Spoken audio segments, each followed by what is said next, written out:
Amen.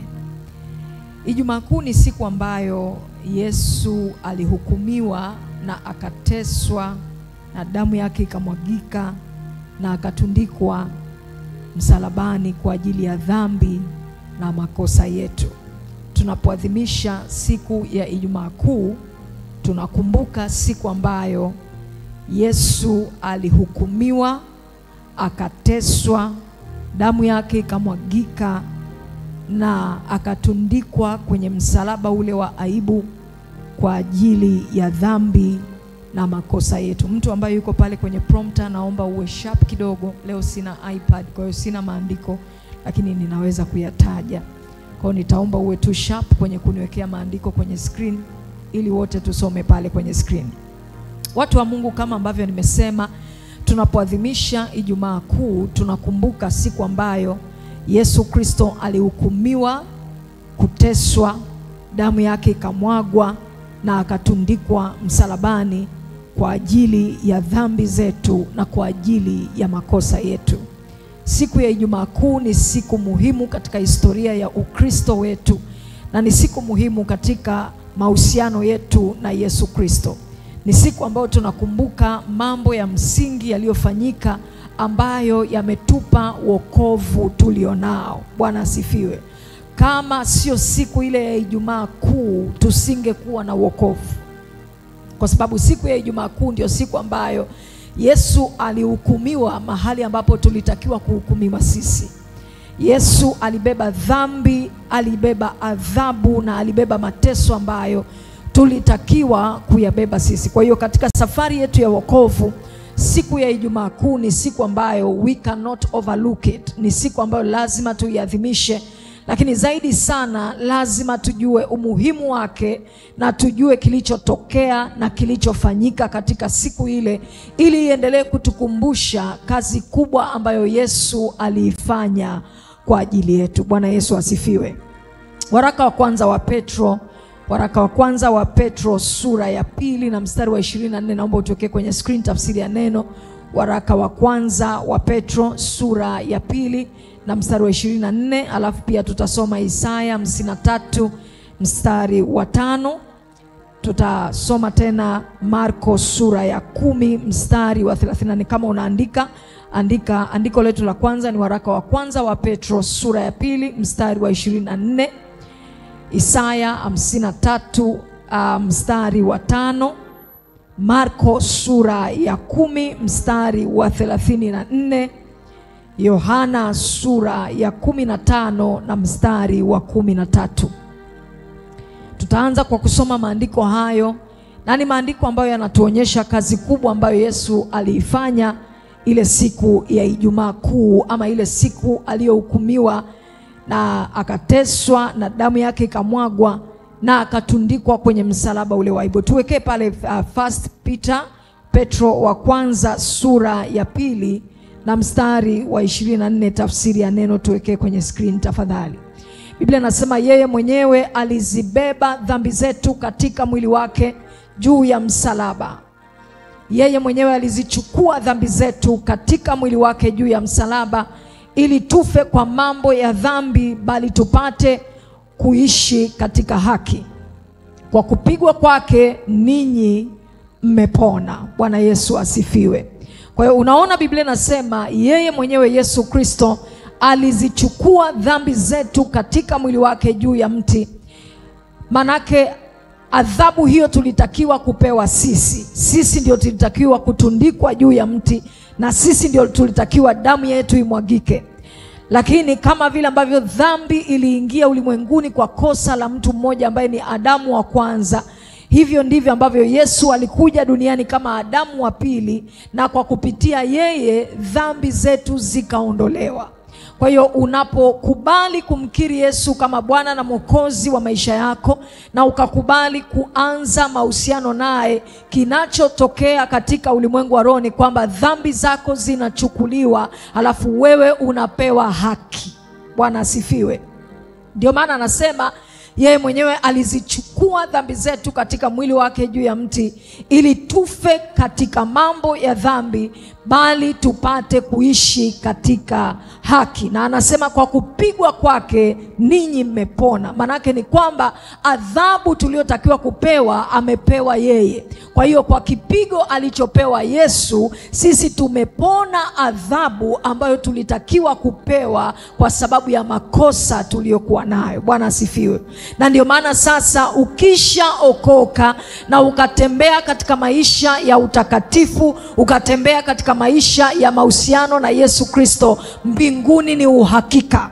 Kwa nini? Kwa sababu mbele za Mungu unaonekana hustahili kwenda kupigwa tena katika moto wa Jehanamu. Kwa nini? Kwa sababu Yesu alishapigwa kwa ajili yako. Bwana Yesu asifiwe.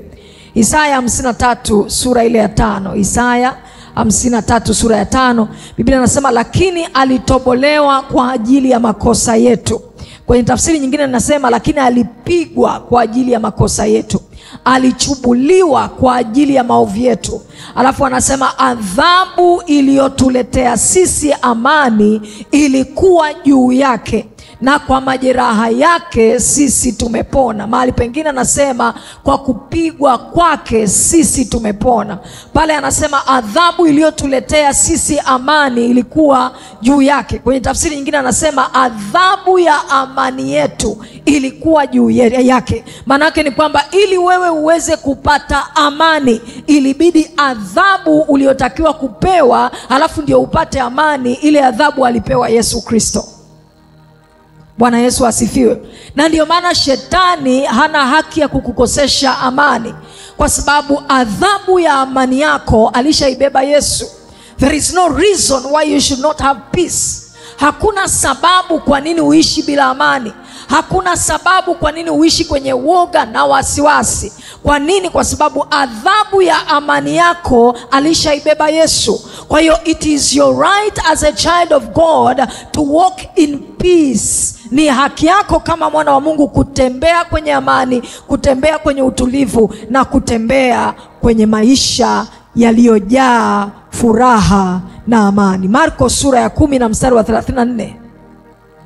Marko sura ya 10 mstari wa 34 anasema ambao watamdhihaki na kumtemea mate, watampiga na kumuua, na siku 3 baadaye atafufuka. Kwa hiyo hiyo yote inaeleza kile kilichokuwa kinatokea siku ile ya Ijumaa. Yohana 15 na mstari wa 13. Yohana 15 mstari wa 13. Anasema hakuna mtu mwenye upendo mkuu kuliko huu wa mtu kuutoa uhai wake kwa ajili ya rafiki zake. Kwa hiyo Mungu anapotuangalia watu wa Mungu, anatuangalia kama rafiki zake. Bwana Yesu asifiwe. Mungu hakuangalii kama adui. Mungu hakuangalii tu kama Mkristo wa kawaida. Mungu anakuangalia kama rafiki yake. Na anasema hakuna upendo mkuu kuliko huu wa mtu kuutoa uhai wake kwa ajili ya rafiki zake.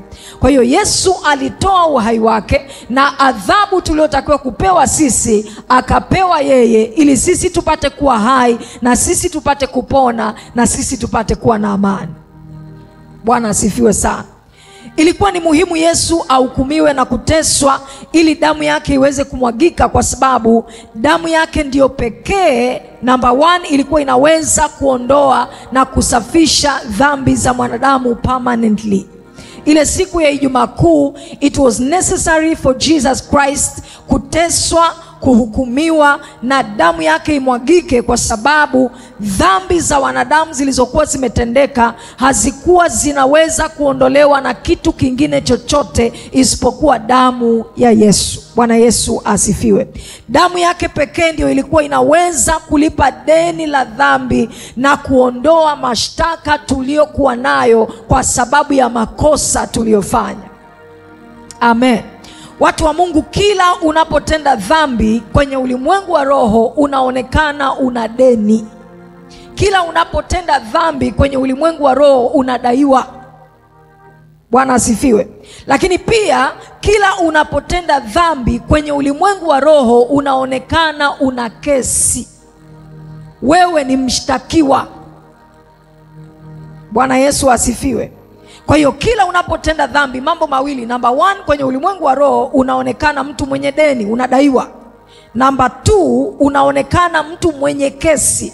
Unakuwa na kesi, una mashtaka. Wewe unakuwa ni mshtakiwa kwenye ulimwengu wa roho. You are not walking free.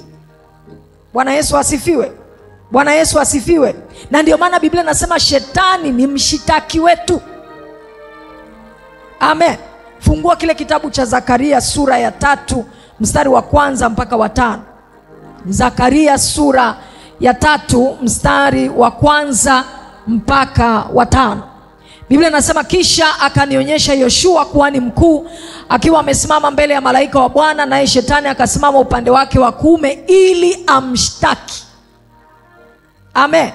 Amshtaki kwa nini? Endelea mstari wa 2. Bwana akamwambia shetani, Bwana akukemee Shetani, Bwana ambaye ameichagua Yerusalemu akukemee. Je, mtu huyu si kijinga kinachowaka moto, kilichonyakuliwa kwenye moto?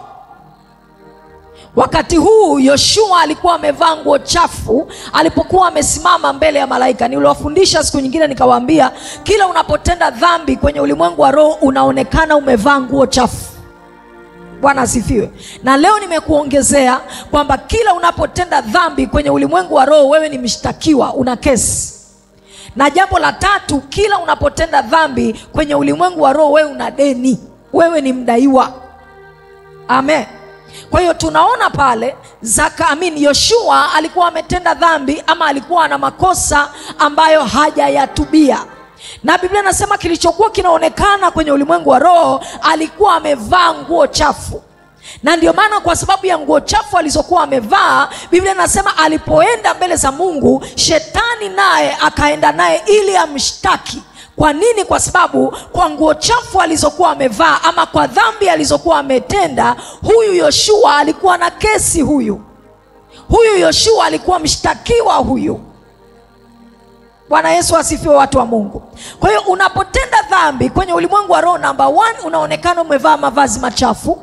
Namba 2 unaonekana una deni, wewe unadaiwa. Namba 3 unaonekana wewe ni mshtakiwa, una kesi. Bwana Yesu asifiwe. Endelea mstari wa 4. Malaika akawaambia wale waliokuwa wamesimama mbele yake, mvueni hizo nguo zake chafu.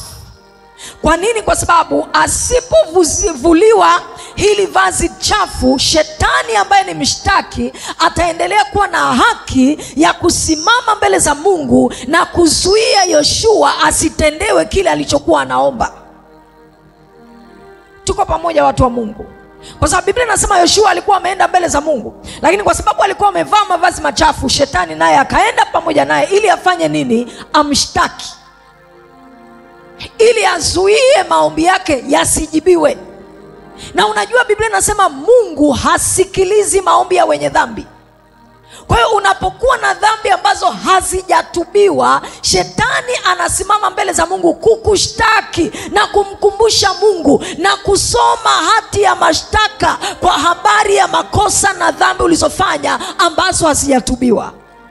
Na kwa sababu Mungu hasikilizi maombi ya wenye dhambi, immediately Mungu anapoona hati ya mashtaka hawezi kusikiliza maombi yako na hayawezi kujibiwa. Bwana asifiwe.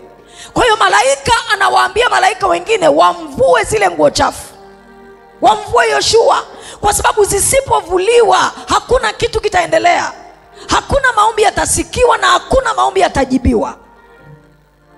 Anasema mvueni nguo zake chafu. Kisha akamwambia Yoshua, tazama nimeiondoa dhambi yako, nami nitakuvika mavazi ya kitajiri. Namba 4, namba 1 nimesema unapotenda dhambi unakuwa na deni kwenye ulimwengu wa roho, unaonekana ni mdaiwa. Namba 2, unapotenda dhambi unakuwa na mashtaka au unakuwa na kesi. Namba 3, tumeona unapotenda dhambi kwenye ulimwengu wa roho unavaa mavazi machafu. Amen. Lakini namba 4 au namba 5, namba 4, unaona malaika anamwambia nimeiondoa dhambi yako, nami nitakuvika mavazi ya kitajiri. Kwa hiyo unapotenda dhambi kwenye ulimwengu wa roho umevalishwa mavazi ya kimaskini. Ndio maana malaika anamwambia yale mavazi machafu aliyokuwa amevaa sio tu machafu, lakini ni mavazi ya kimaskini, ni mavazi ya aibu. Ndio maana malaika anasema nitakuvua hilo vazi ulovaa, halafu ninakuvalisha vazi la nini? La kitajiri. Manake unapotembea katika utakatifu, unapotembea katika toba, ukatakaswa kwa damu ya Yesu, ukatembea katika utakatifu, kwenye ulimwengu wa roho umevaa vazi la kitajiri. Tuko pamoja mpaka hapo? Kwa hiyo utakatifu na utajiri vinahusiana. Alafu dhambi na umaskini vinahusiana. Bwana asifiwe. Nimesema unapotenda dhambi kwenye ulimwengu wa roho, number 1, wewe ni mshtakiwa, una kesi. Number 2, wewe ni mdaiwa, una deni. Number 3, umevaa mavazi machafu. Number 4, umevaa vazi la kimaskini, aibu. Amen. Lakini unapotubu, unaposamehewa, unapoanza kutembea kwenye utakatifu, unavalishwa vazi safi, unavalishwa vazi la kitajiri, unafutiwa mashtaka, unakuwa huna deni, unakuwa free. Bwana asifiwe. Bwana asifiwe. Tuangalie Wakolosai sura ile ya 2 na mstari wa 14. Wakolosai sura ya 2 na mstari wa 14. Wakolosai sura ya 2 na mstari wa 14. Anasema akiisha kuifuta ile hati yenye mashtaka yaliyokuwa yanatukabili pamoja na maagizo yake, aliiondoa isiwepo tena, akaigongomea kwenye msalaba wake. Hati ya mashtaka. Tulikuwa tuna hati ya mashtaka ambayo shetani alikuwa ameishika mbele za Mungu kwa sababu ya dhambi na makosa tuliyokuwa nayo. Amen. Naendelea kusensitize kwenye pointi niliyosema, unapotenda dhambi kwenye ulimwengu wa roho, kuna hati ya mashtaka inaandikwa kinyume na wewe. Na nitakuonyesha ya kwamba kuna mahakama kwenye ulimwengu wa roho. Kwa hiyo immediately unapotenda dhambi namna hii, shetani anaandika hati ya mashtaka. Ni kama mtu anayefanya kosa, alafu mtu mwingine anaenda kwenye kituo cha polisi kwenda kuripoti. Anapoenda kuripoti kwenye kituo cha polisi, wanakuandika maelezo. Kwa mfano, sisi walipoiba simu juzi, tulienda kituo cha polisi Kawe, kwa sababu lazima uende ukaripoti ili upewe RB, ili wakikamatwa waweze sheria iweze kuchukua mkondo wake. Bwana asifiwe. Tulipofika pale kwenye kituo cha polisi, wakatuandika maelezo. Kwa hiyo wewe unapotenda dhambi, mapepo kule kuzimu yanaenda kwenye kituo chao cha polisi, wanaandika maelezo, wanaandika hati ya mashtaka. Amen. Na ndio unaiona hiyo hati ya mashtaka inatajwa pale. Na Biblia inasema Yesu sasa alipoenda msalabani, kilichokuwa pia kinatokea kwenye ulimwengu wa roho, aliichukua ile hati ya mashtaka ilikuwa imeandikwa kinyume chetu, akaigongelea msalabani, alafu akafuta hiyo kesi. Tuko pamoja mpaka hapo? Anasema akaichukua hiyo hati ya mashtaka yaliyokuwa yanatukabili, akaigongelea msalabani. Ufunuo sura ya 12 na mstari wa 10. Ufunuo sura ya 12 na mstari wa 10.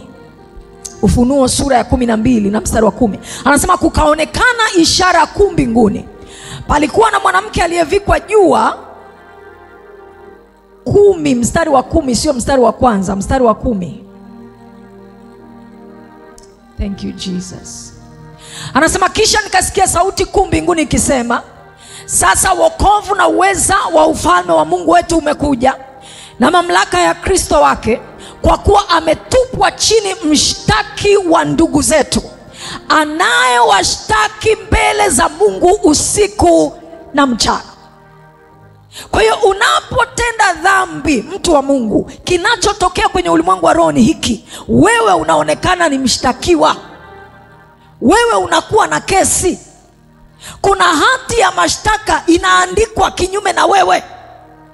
Kuna maelezo yanaandikwa kwenye vituo vya polisi vya kuzimu kukushtaki, na shetani anaichukua ile hati ya mashtaka. Biblia inasema anaenda nayo mbele za Mungu usiku na mchana, hanyamazi, anakushtaki nayo mbele za Mungu.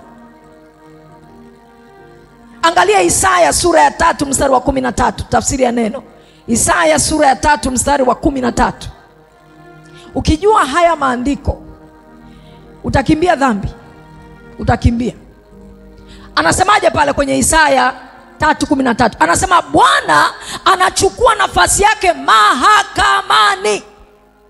Anasimama kuhukumu kina nani? Anahukumu wakina nani? Hahukumu ng'ombe, hahukumu mbuzi, anahukumu wakina nani?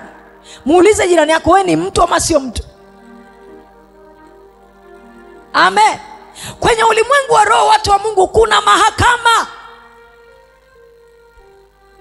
Haleluya.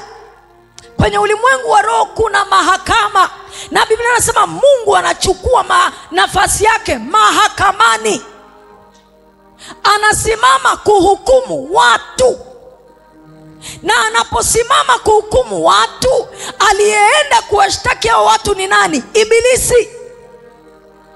Kwa hiyo unapotenda dhambi ukafikiri imeisha, hakuna mtu anajua. Mke wako hajakuona, mume wako hajakuona. Kinachoendelea kwenye ulimwengu wa roho ni hiki: Mungu anasimama, anachukua nafasi yake mahakamani, anasimama kuhukumu watu.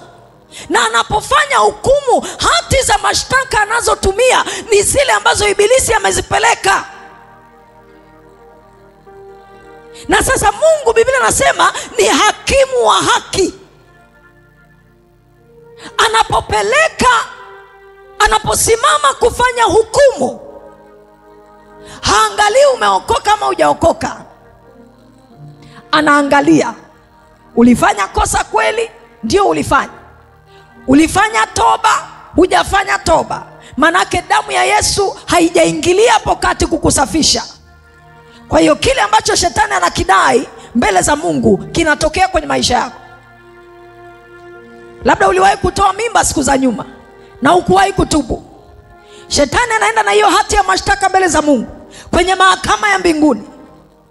Na Biblia inasema Mungu anasimama kuhukumu watu. Anaangalia maelezo ni kweli, ushahidi upo. Halafu wewe hukuwahi kufanya toba, hukuwahi kuvuliwa hilo vazi chafu. Shetani anamwambia Mungu, huyu usimpe mtoto. Unashangaa uko kwenye ndoa na huzai, kumbe kuna kosa uliwahi kulifanya. Na kwenye ulimwengu wa roho kuna kesi inaendelea mahakamani, na shetani ameshinda kesi kwa sababu hakuna toba iliyofanyika. Umefanya uzinzi wako mahali, wewe ni mume wa mtu, ni mke wa mtu. Mume wako hajajua ni sawa, mke wako hajajua ni sawa, lakini kwenye ulimwengu wa roho mashetani yalikuona, mapepo yalikuona, wameandika hati ya mashtaka, wameenda nayo kwenye mahakama ya mbinguni namna hiyo. Unashangaa kiuchumi unaanza kwenda chini, unaanza kupoteza kazi, unapoteza kibali, unapoteza anointing, unapoteza grace. Kuna kitu kama hiki kinaendelea ulimwengu wa roho. Bwana anachukua nafasi yake mahakamani, anasimama kuhukumu watu, sio mapepo, sio mizimu, anahukumu watu. Na hao watu wanaowahukumu wanashtakiwa na nani? Wanashtakiwa na ibilisi. Bwana Yesu asifiwe. Kwa hiyo kila unapotenda dhambi, number 1 unakuwa na kesi, number 2 unavaa mavazi machafu, number 3 unavaa vazi la umaskini na aibu, number 4 unakuwa na deni kwenye ulimwengu wa roho, unakuwa unadaiwa. Sasa kitu pekee ambacho kinaweza kufuta hati za mashtaka, kitu pekee ambacho kinaweza kulipa deni za dhambi tulizokuwa nazo ni damu ya Yesu pekee. Damu ya Yesu ndio ambayo ilikuwa inaonekana ama ilionekana kwamba inaweza kusafisha, inaweza kuondoa permanently mashtaka tuliokuwa nayo na madeni tuliokuwa nayo. Kwa sababu katika ulimwengu wa roho kila transaction inayofanyika, ama ili kuweze kufanyika transaction kwenye ulimwengu wa roho, damu lazima ihusike. Lazima damu ihusike. As far as the spiritual world is concerned, the blood must be available ili kuweze kufanyika transaction. Kwa hiyo ili tuweze kulipiwa deni zetu na ili tuweze kufutiwa mashtaka tuliyokuwa nayo, ilikuwa lazima Yesu amwage damu yake. Bwana Yesu asifiwe. Ilikuwa lazima damu ya Yesu Kristo imwagike ili iweze kulipa deni, lakini ili iweze kuleta upatanisho na ili iweze kuachilia uhai, kwa sababu dhambi ilileta mauti kwenye maisha ya mwanadamu. Walawi sura ya 17 na mstari wa 11. Walawi sura ya 17 na mstari wa 11. Walawi sura ya 17 na mstari wa 11. Walawi sura ya 17, changamka kidogo kwenye prompter. Walawi sura ya 17 na mstari wa 11. Amesinzia. Anasema, kwa kuwa uhai wa kiumbe uko ndani ya damu, nami nimewapa hiyo damu ili mfanye kitu gani? Sema tena kwa nguvu. Ili mfanye kitu gani? Ili mfanye upatanisho. Amen. Kwa hiyo kitu pekee ambacho kilikuwa kinaweza kuleta upatanisho, kitu pekee ambacho kilikuwa kinaweza kufuta dhambi tulizofanya, kitu pekee ambacho kilikuwa kinaweza kulipa deni tuliloingia kwa sababu ya makosa tuliyofanya, ilikuwa ni damu ya Yesu. Na ndio maana ilikuwa lazima imwagike kwa ajili yetu na kwa ajili ya makosa tuliyokuwa tumefanya. Amen. Warumi sura ya 5 na mstari wa 12. Warumi sura ya 5 na mstari wa 12. Warumi sura ya 5 na mstari wa 12. Anasema, kwa hiyo kama vile dhambi ilivyoingia ulimwenguni kupitia kwa mtu mmoja, na kupitia dhambi hii mauti ikafikia watu wote, kwa sababu wote wamefanya dhambi. Number 5, unapotenda dhambi, kitu cha mauti inaingia kwenye maisha yako. Number 1, tumesema unapotenda dhambi unakuwa na deni. Number 2, unapotenda dhambi unakuwa na kesi, wewe ni mshtakiwa. Number 3, unapotenda dhambi unavaa mavazi machafu. Number 4, unapotenda dhambi unavalishwa mavazi ya kimaskini na aibu. Na number 5, unapotenda dhambi mauti inaingia kwenye maisha yako. Hali ya kufa inaingia kwenye maisha yako. Hali ya kupoteza inaingia kwenye maisha yako. Na Biblia inasema sasa, kwa sababu mauti iliingia kwenye maisha yetu kwa sababu ya dhambi, ilikuwa lazima damu imwagike, kwa sababu ndani ya damu kuna uhai. Kwa hiyo damu ilipomwagika iliachilia uhai mahali kuliko kuwa na mauti. Bwana Yesu asifiwe. Tuko pamoja. Na damu ya Yesu ndio ilikuwa solution permanent, kwa sababu kwenye Agano la Kale walikuwa wanamwaga damu za wanyama, wanatumia damu za wanyama kwa ajili ya upatanisho, lakini bado ilikuwa sio solution ambayo ni permanent. Ndio maana walikuwa wanachinja kila mwaka, because it was not a permanent solution. Lakini damu ya Yesu ina umilele ndani yake. Ikifuta dhambi za mtu imefuta, ikisafisha dhambi za mtu imesafisha. Damu ya Yesu sio kama dawa ya mbu ya kupaka, ambayo ukipaka mbu wanaweza wakafa ama wakakimbia kwa wakati huo, lakini baada ya dakika chache ikisha expire unaona mbu wanakuja tena. Damu ya Yesu, it does not expire. Ikikusafisha imekusafisha. Ikifuta dhambi zako ulizokuwa umefanya toba, ukaomba utakaso wa damu ya Yesu. Damu ya Yesu ikikutakasa, imetakasa moja kwa moja. Hiyo dhambi inakuwa haipo. Unaonekana mbele za Mungu kama mtu ambaye hajawahi kufanya dhambi kabisa. Amen. And the blood of Jesus does not expire. Ikifuta imefuta, ikiondoa imeondoa. Labda utende dhambi mpya. Bwana Yesu asifiwe. Lakini zile dhambi za mafahali na za kondoo walizokuwa wanatumia, zile damu za wale wanyama walizokuwa wanatumia, ilikuwa sio permanent solution. Ndio maana ilikuwa inabidi wafanye tena na tena na tena kila mwaka. Lakini damu ya Yesu imemwagika mara moja tu, na unapotubu dhambi zako unasafishwa hapo hapo, na unasamehewa hapo hapo, na dhambi zako zinasahaulika hapo hapo. Mwambie Yesu asante kwa damu yake. Bwana Yesu asifiwe. Bwana Yesu asifiwe, watu wa Mungu. Kwa hiyo tunaona damu ya Yesu ndio permanent solution kwa dhambi za wanadamu. Bwana asifiwe. Na sisi kama wanadamu tunakosea, tunafanya dhambi, tunamkosea Mungu many times. Learn to take advantage of the blood of Jesus. Nimekuambia unapotenda dhambi, number 1 unakuwa na kesi, number 2 unakuwa na deni. Sasa usiendelee kukaa kwenye kesi, usiendelee kukaa kwenye madeni, usiendelee kuvaa mavazi machafu, kwa sababu ukivaa mavazi machafu, ukienda mbele za Mungu ukiomba, hautajibiwa kwa sababu ya mavazi machafu ulionayo, na kwa sababu shetani anasimama pale kukushtaki na kumwambia Mungu hustahili kutendewa kwa sababu ya mavazi machafu uliovaa. Kwa hiyo immediately unapofanya dhambi, learn to take advantage of the blood of Jesus. Amen. Na ndio maana unapotenda dhambi kama mwana wa Mungu, kwa sababu una Roho Mtakatifu ndani, hapo hapo utasikia huku ndani kuna uma, utasikia ndani kuna kosa amani. Kwa nini? Kwa sababu ni Roho Mtakatifu. Roho Mtakatifu ni kama taa inayowaka ndani yako kukuonyesha hapo umeshateleza. Immediately chukua damu ya Yesu, jisafishe, safisha mavazi yako, mbele za Mungu uonekane una deni, mbele za Mungu uonekane msafi, ili maombi yako yaweze kujibiwa. Bwana Yesu asifiwe. Wengi tumetenda dhambi, wengi tunakosea kama yule mwana mpotevu. Biblia inasema kwenye kile kitabu cha Luka sura ile ya 15 na mstari wa 12 mpaka wa 24, utasoma mwenyewe. Biblia inasema huyu mtoto mpotevu alichukua mali ya urithi kwa baba yake. Na Biblia inasema alipochukua ile mali ya urithi kwa baba yake alikuwa hajafa bado, lakini anaenda anaomba urithi, anaomba sehemu ya urithi wake. Huyu mtoto alikuwa mtoto mbaya kabisa huyu. Anaenda anataka urithi, anaomba urithi kwa baba yake before even the father dies. Kwa maneno mengine ni kama alikuwa anamwambia baba yake, wewe kufa tu bwana, sisi tuendelee na maisha. Bwana Yesu asifiwe. Anaenda anachukua mali ya urithi kwa baba yake, na Biblia inasema akaenda nchi ya mbali.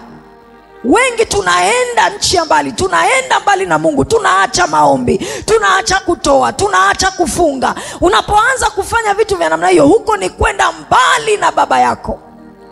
Lakini jioni ya leo tunapoadhimisha siku ya Ijumaa Kuu, watu wa Mungu, nataka nikukumbushe, haijalishi umeenda mbali kiasi gani, bado iko damu ya Yesu ambayo unaweza ukaitumia na ikaleta upatanisho, na ikakupatanisha wewe na baba yako, na ukarudisha mahusiano yako na baba yako tena. Bwana Yesu asifiwe. Bwana Yesu asifiwe. Huyu kijana anachukua mali ya urithi, anaenda mbali, anaondoka kabisa kwenye uwepo wa baba yake, anaondoka kabisa nyumbani kwao. Na unajua, alipoamua kufanya vitu vyake, alipoamua kufanya dhambi zake, hakujali zitawaathiri vipi familia yake.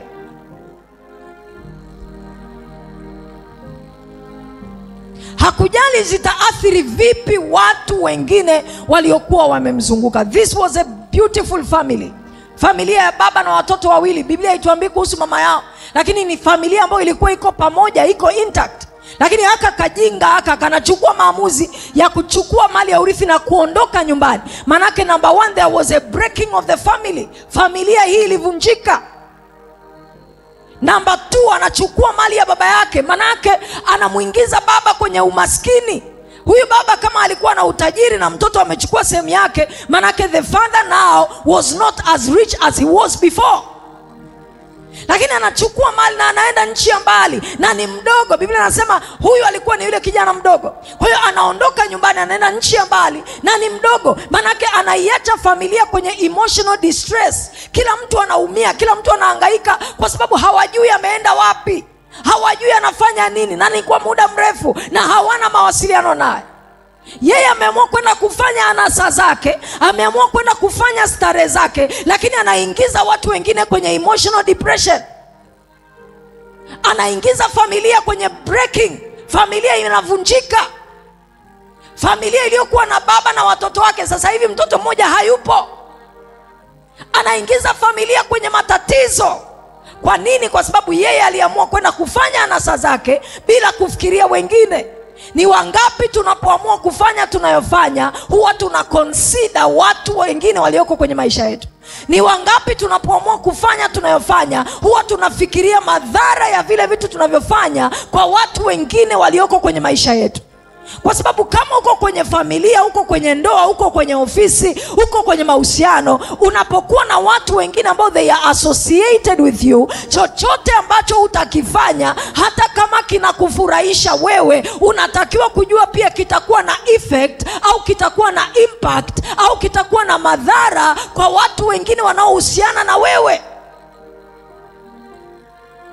Wewe unatoka nyumbani, ni baba, unaenda unatafuta Amina kule barabarani, unaanza mahusiano na mchepuko, unaumiza mke wako emotionally, anaumia, unaumiza watoto wako, unaleta aibu nyumbani, unaweza ukaleta magonjwa nyumbani.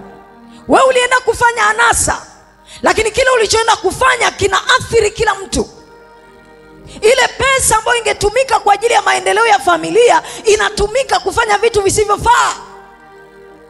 Unafanya anasa zako kama mwana mpotevu, but you are affecting everybody else. Ni kina mama wangapi ambao yeye anataka kufanya anasa, anataka kuvaa nguo mpya, anataka kuweka wigi ya 500,000, anataka kuvaa kila nguo na kila trend inayoingia mjini, lakini hafanyi vitu ambavyo vinaleta maendeleo nyumbani. Wewe unafanya kutafuta furaha yako, but you are affecting the family. Siku hizi kina mama pia wanacheat. Wanawake pia siku hizi wanacheat. Bwana asifiwe sana. Nakutana nao, alafu ukiwauliza sababu nyingine hazina mashiko.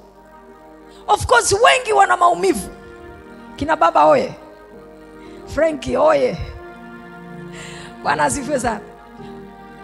Wanawake wengi ambao wanafanya vituko right now, Frankie, mimi nakwambia, wana pain, wana maumivu, wameumia kwa muda mrefu.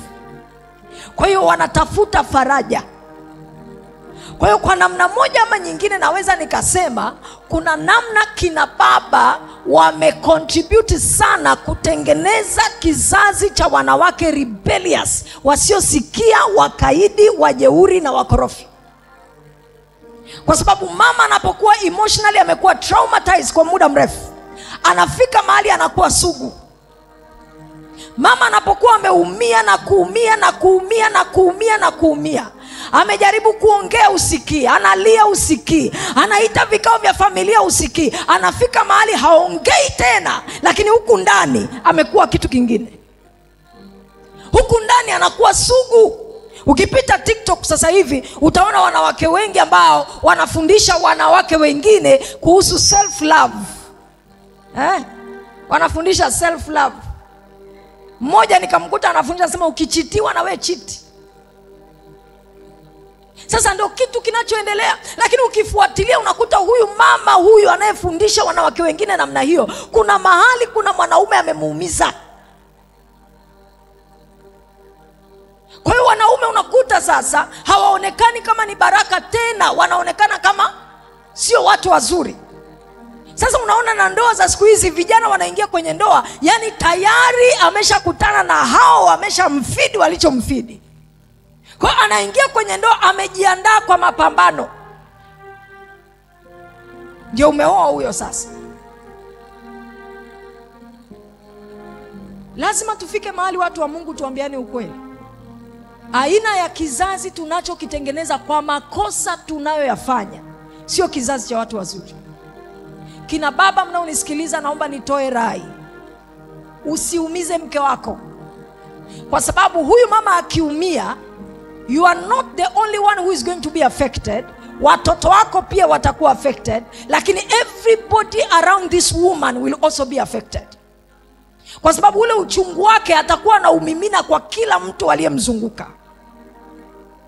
Wanawake siku hizi wamekuwa wakaidi. Wanawake siku hizi wamekuwa wajeuri. Wanawake siku hizi wamekuwa wasiosikia. Lakini tatizo lilianzia wapi? Alikutana na jasusi mmoja somewhere, akapigwa matukio, akaumizwa. Kwa hiyo wanawake wengi wanatembea kwenye survival mode. Wanawake wengi wanatembea kwenye defensive mechanism. Yani kabla hujamuumiza anakuumiza wewe kwanza. Why? Because of pain. Because of pain. Hasa tunaona huyu mwana mpotevu, yeye alifanya vitu vyake, alifanya anasa zake, lakini he was affecting everybody in the family. Ndivyo ambavyo wakina baba wakati mwingine tunafanya makosa. Unatafuta starehe, unatafuta watoto wa 2000. Huyu mama ambaye ameteseka na wewe hapo wakati una kitu, wakati una kichwa kimetangulia mbele hivi, alikukubali, akakupenda, mkaanza maisha, mkateseka pamoja. Leo umezipata, unatafuta watoto wa 2000 waliopita Mloganzila wakatengenezwa. Sasa unatengeneza mke ambaye atakuwa rebellious. Na unajua wanawake ni kama udongo. Women are like soil. Wanawake ni kama udongo. Chochote unachomfanyia ni mbegu unaipanda kwenye huo udongo. Maneno unayomtamkia, vitu unavyomfanyia ni mbegu unapanda. So if you don't like what you're getting from your wife, change what you're planting in her life. Kama hupendi kile ambacho mke wako anafanya au namna anavyo behave, badilika unavyomfanyia na unavyomtendea. Kwa sababu chochote unachompandia, mwanamke ni kama udongo, unapanda mbegu, unapanda na utavuna. Sasa saa ya kuvuna ikifika, ndio unaona wababa wengi wanakimbia, anakimbia nyumba, anakimbia familia, kwa sababu they can't take it. Wanawake wengi ambao unawaona leo Frank, ambao ni wakaidi, wajeuri, wanachukia wanaume, wana bitterness, wameumizwa, wameumia, mioyo yao ina majeraha, wana vidonda. Na sasa hiyo sumu wanaieneza mpaka kwa watoto. Vitoto vya kike hivi nakuwa, anatoka nyumbani mama yake kashamwambia usiamini mwanaume. Mwanaume sio ndugu yako. Ujifunze kuficha. Uwe na vya kwako, vingine leta huku nyumbani nitakufichia. Huyo ni mama mwenye pain, ana pain. Wakina baba, Mungu atusaidie. Lakini na sisi kina mama pia, sisi ndio tunatengeneza mazingira ya huyu baba kama atakaa nyumbani atulie ama afanye mambo mengine. Sababu Biblia inasema ni kitu kigumu sana kuishi na mwanamke mwenye kelele. Biblia inasema ni afadhali kukaa kwenye dari ya nyumba kuliko kukaa kwenye nyumba moja na mwanamke mwenye kelele. Ukiwa ni mama ambaye ni perepeche, kitu kidogo umelalamika, kitu kidogo umelaumu, kitu kidogo umesema, vitu vingine tunajifunza kuignore. Alitufundisha mama nani hapa? Mama Urio. Akasema vitu vingine jifunze kufanya nini? Kuignore, kwa sababu hujaolewa na malaika, atakosea lazima. Amen. Kuna wakati apostol anaweza akae na nyamaza kimya, naangalia kama sijaona. Bwana asifiwe. Kwa sababu najua nikiongea sawa sawa na hichi ninachokisikia huku ndani saa hiyo.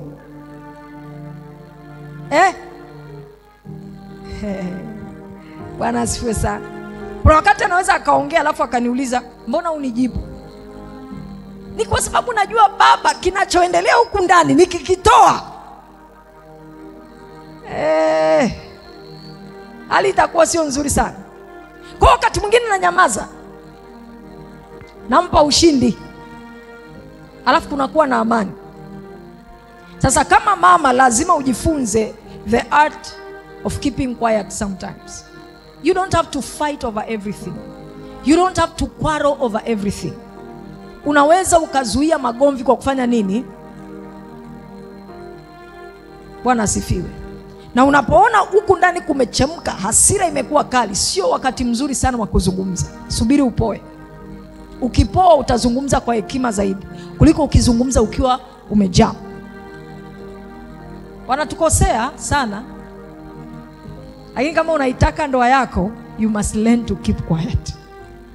Amen. And talk with wisdom. Mume wangu ananiambia hata kama tunagombana, tugombane vizuri.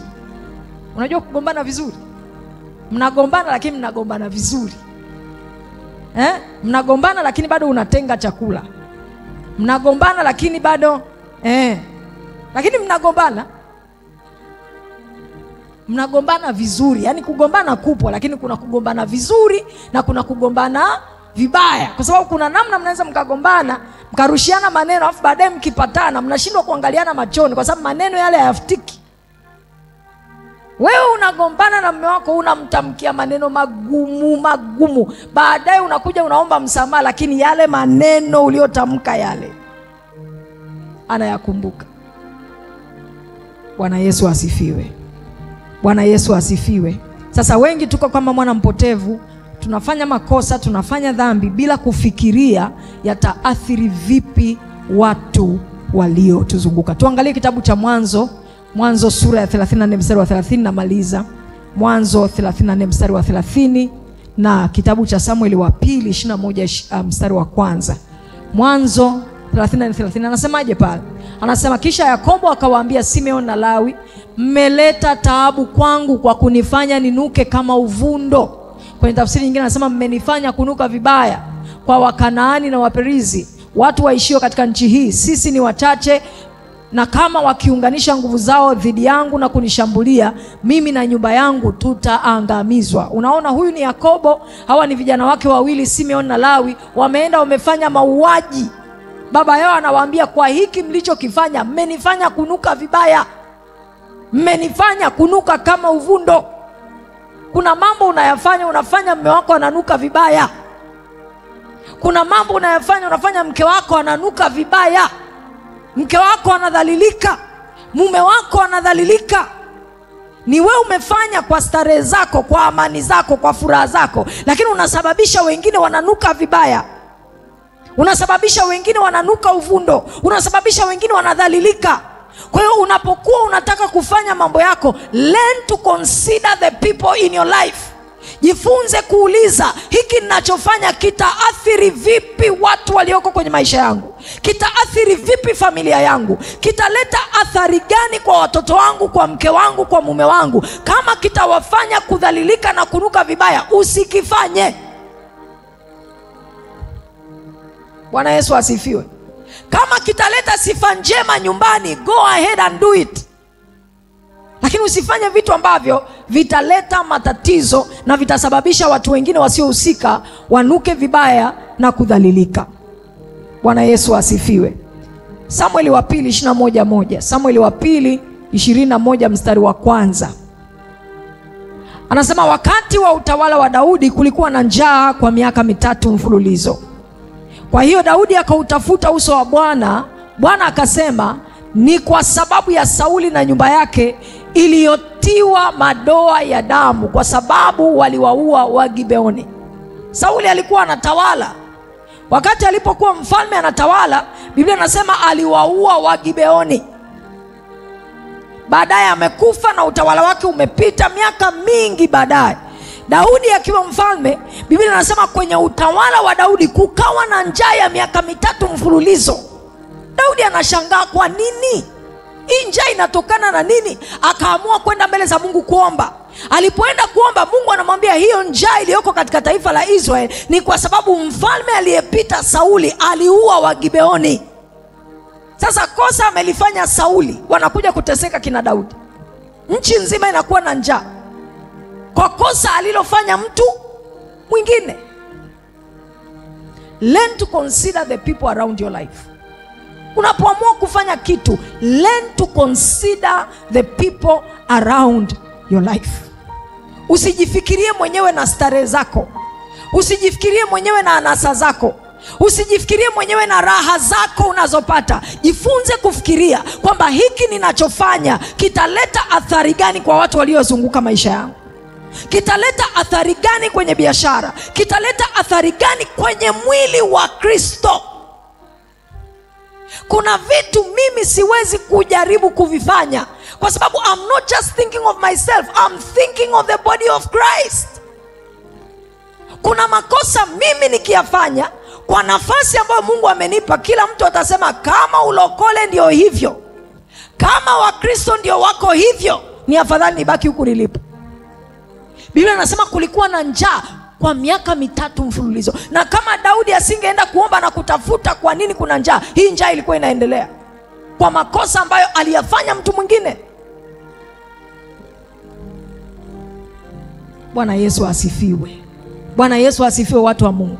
Sasa damu ya Yesu inapokuja kwenye maisha yako kwa njia ya wokovu na kwa kumkiri Yesu kama Bwana na Mwokozi wa maisha yako, inakusafisha, inasafisha hata makosa yaliyofanyika au yaliyofanywa na babu zako na bibi zako na wazee wa ukoo wako, ambayo yanaleta madhara na yanaleta effect kwenye maisha yako. Damu ya Yesu is old enough. Damu ya Yesu inaweza kusafiri kwenda mpaka kwenye vizazi vilivyopita, lakini pia inaweza kwenda mbele kwenye vizazi vijavyo, na ikaleta utakaso, ikaleta usafisho, na ikaleta upatanisho. Na ndio maana sasa Ijumaa Kuu ni muhimu, kwa sababu Ijumaa Kuu inatukumbusha damu ya Yesu iliyomwagwa, ambayo inaweza kutumika kufuta hata makosa ambayo hatukuyafanya. Inaweza kutumika kufuta makosa hata ambayo yatafanywa na vizazi vijavyo, lakini vikaingia katika toba, wanasafishwa kwa damu ya Yesu. Bwana Yesu asifiwe. Ijumaa Kuu inatukumbusha pendo la Mungu kwetu kupitia damu ya mwanawe iliyomwagwa, na kiu yake ya kutusogeza na kutupatanisha naye. Unapokuwa na dhambi imetendeka, mtu wa Mungu, unaposikia guilty, unaposikia vibaya, learn to apply the blood of Jesus. Kwa sababu damu ya Yesu ikikusafisha, imesafisha. Damu ya Yesu ikiondoa, imeondoa. Bwana Yesu asifiwe. Ukiendelea kusoma kule mbele utaona walikuja wakachinja ili kufanya upatanisho kwa damu, lakini damu waliotumia ilikuwa ya wanyama. Damu tunayotumia leo ni damu ya Yesu. Ni wapi unafikiri unahitaji utakaso? Ni wapi unafikiri unahitaji usafisho? Ni vitu gani ambavyo ukiangalia kwenye familia au kwenye ndoa au kwenye kazi au kwenye biashara, ni kama Daudi, unaona njaa zisizoeleweka, lakini kumbe kuna kina Sauli walifanya makosa. Unahitaji damu ya Yesu ipite kutakasa. Bwana Yesu asifiwe. Tasimama kwa miguu yako pale ulipo, tutaenda kuomba utakaso wa damu ya Yesu kwenye maisha yetu, kwenye vizazi vyetu, huko tulikotokea, kwenye koo, familia tulizotokea. Itia damu ya Yesu isafishe chochote ambacho kinaendelea kwa sababu ya kina Sauli, njaa yoyote, ukame wote unaoendelea kwenye maisha yetu leo kwa sababu ya makosa yaliyofanyika siku za nyuma. Tumia damu ya Yesu kufuta, na leo tuanze upya na Yesu Kristo katika jina la Yesu.